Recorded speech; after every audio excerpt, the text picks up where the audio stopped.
Hello everyone, I am Anthropomantic Fiend, and I do horror-related things on the internet, but today, once again, we're doing something a little bit different, because I like to talk about music, too, although that music does tend to be very dark and horror-oriented anyway. If you've been following my favorite song of the month videos so far, you know the drill at this point. I'm about to list a bunch of my favorite songs that I listened to in the past month, and explain to you just a little bit of what they're about and why I like them. I'm going to be linking a YouTube playlist of those songs, a Spotify playlist of those songs, and my personal favorite songs Spotify playlist with just thousands of things on it. Without further ado, here are my favorite songs of January. Away by Dirty Shirt. I'm specifically talking about the acoustic orchestral version of this song that they did for Quarantine. I'm not sure if I've actually even heard the original version. I know that Dirty Shirt are sort of a rock and metal band with a little bit of an avant-garde tendency to them, but to be honest, I don't really know what they're about, and I'd like to listen to more of them. The reason why I like the recording of this song in particular is just the way they did it in Quarantine with so many different layers to it. You've got huge, just different layers of vocals, acoustic guitar, and some percussion, but then also cello and string instruments and wind instruments and all of these different non-traditional rock instruments playing this song that I'm assuming was originally more rock-oriented. The layering of it and just the different textures and the just harmonies over harmonies over harmonies is what I really like about it. Wings of Agony by Lutharo, I don't know how to pronounce it. They are a melodic death metal band slash just heavy metal band. This song, it's very catchy.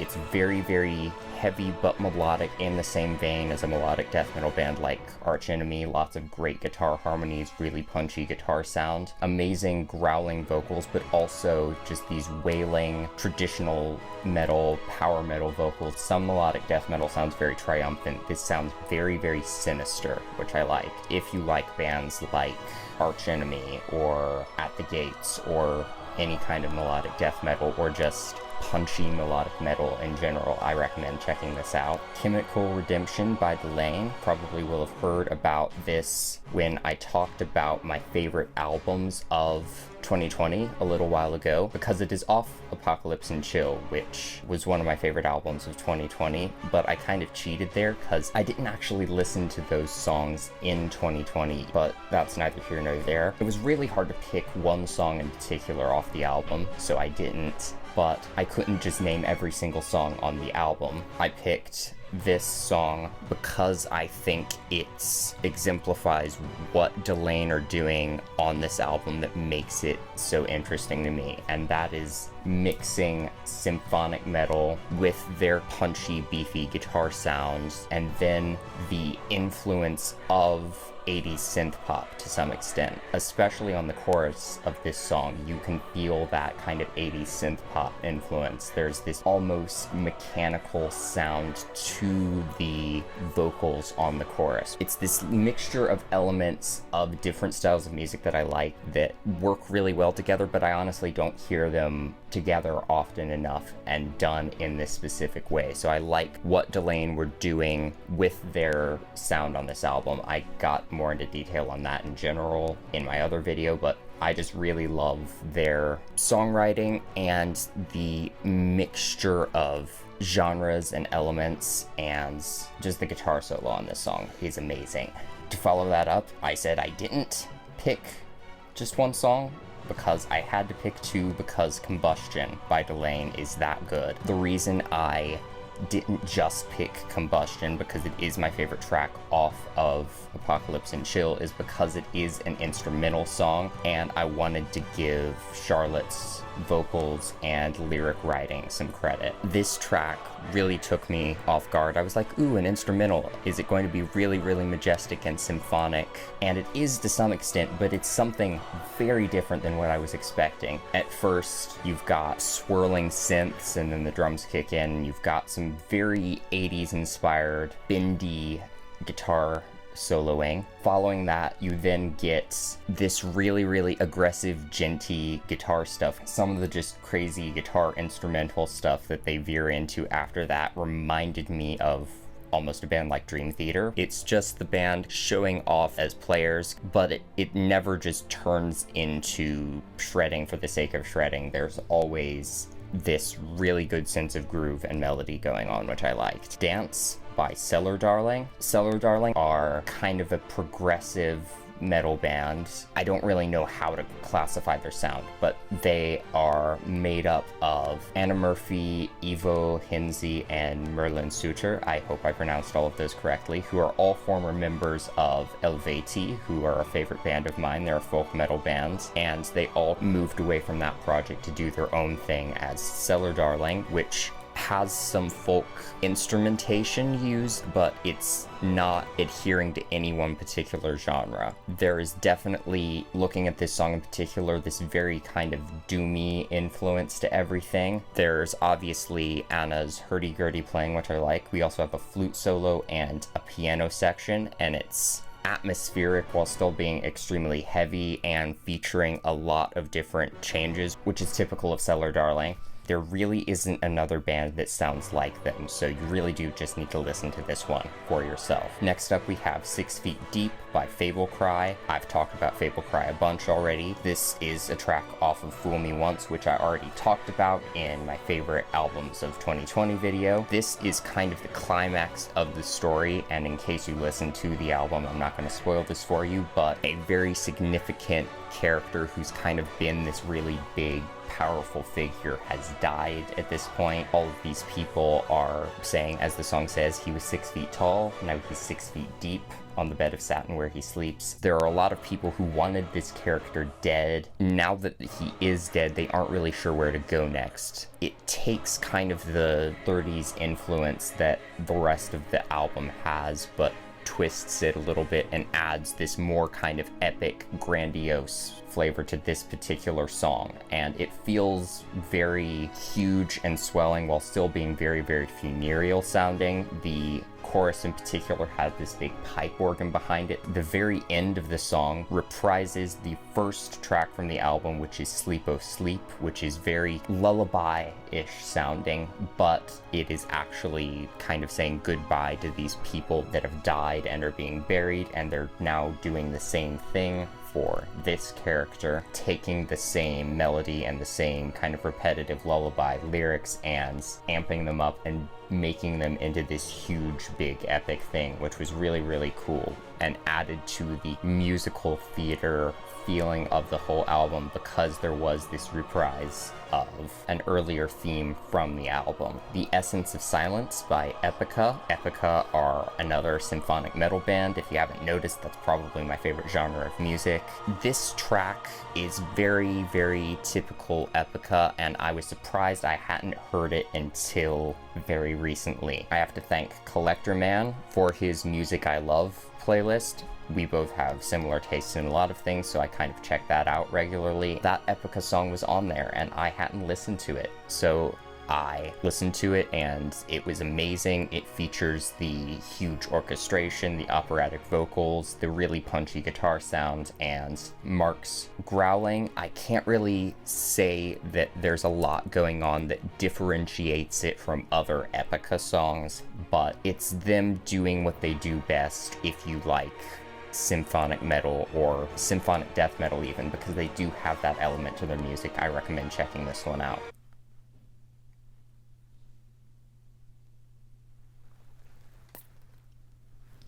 Excuse me a moment.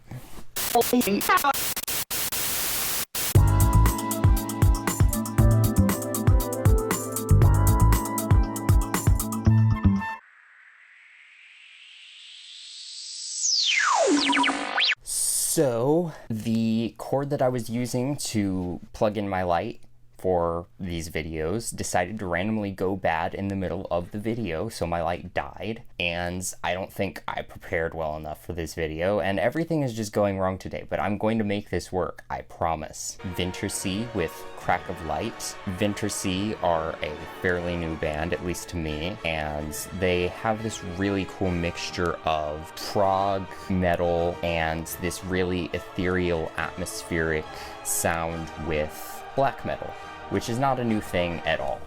but they do it in a really specific way that I like, especially with this song, which has this very 3/4 dark waltzy feel to it, and growly, raspy black metal vocals that feel very sinister, and really unusual proggy elements, most notably a saxophone solo. And if you throw a saxophone solo in the middle of a metal song, I will instantly love it. There are no exceptions to this rule. And yes, there are multiple metal songs with saxophone solos in them, and all of them are amazing. And there's also a clean guitar break in the middle of the song with a very kind of flamenco feel to it that I enjoyed. If you like progressive metal or black metal or saxophone solos, this is all for you, especially if you like all of those things, like me. More Epica with the song Rivers, which is off of their upcoming album Omega, which I'm really looking forward to. And this song is symphonic, but not in this really grandiose, triumphant way that it sometimes can be, and not in this urgent, driving way either. This is a very melancholy song, and I believe it was written by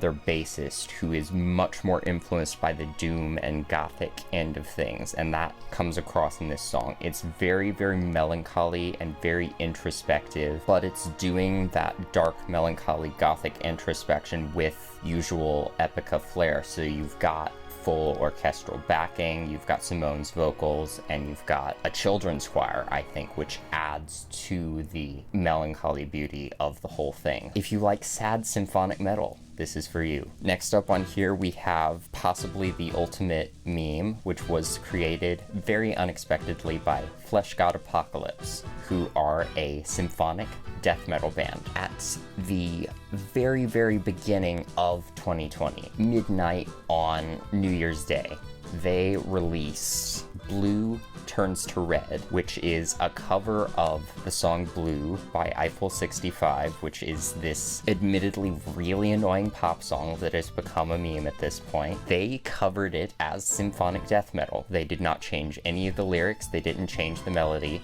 but they incorporated growling vocals, really technical, amazing death metal drum playing, really heavy guitars, and this amazing, amazing orchestration, which is typical of Flesh God Apocalypse. Even if you've not listened to Flesh God Apocalypse before, you may have heard what some of their orchestration sounds like, especially if you are an Ice Nine Kills fan, because Ice Nine Kills got, I think, Francesco from Flesh God, maybe another member, but I think Francesco, to write the orchestration for Your Number's Up. It really shows, because that song is epic. They managed to take the melody from an Eiffel 65 song and make it into something really beautiful and swelling and orchestral. And this song is a total meme and a joke and just something fun to kick off the year, and yet because they are such talented musicians, it is unironically amazing, and I highly recommend checking it out regardless of who you are. And finally, we have the most recent single from Rob Zombie, which is The Eternal Struggles of the Howling Man. This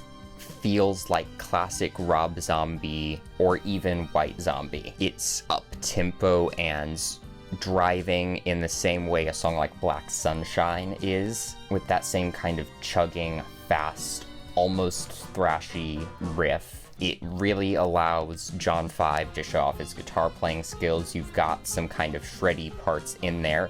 Never a full-on insane solo, but crazy little guitar runs just incorporated into the actual riffs. Then the song takes a left turn and becomes funk for a minute before bringing in this really big sludgy riff with pipe organ behind it that sounds almost doomy, and then bringing this kind of galloping, I don't know if galloping is the right word, but this really, it sounds like a time change that Black Sabbath would use in one of their songs, and I do not know how else to explain it. And of course, you've got Rob Zombie's really, really fun lyrics that are just full of just weird non sequiturs. My favorite part being, color me black and coffin red, Godzilla eats a dragon's head, Snake River Canyon in your bed, Knievel kicked it, now he's dead. Knievel kicked it, now he's dead. Knievel kicked it, now he's dead. Who knows what that means, but who cares? I think I was a little bit scatterbrained today. I really didn't know what to say about all of these songs, but I hope I got across what I love about them, and I hope that you do check out all of the playlists below and find something that you like. Those are my favorite songs of January 2020. Thank you for watching my video, and hopefully I will see you in another one. Bye! If you're looking to find what might fit you,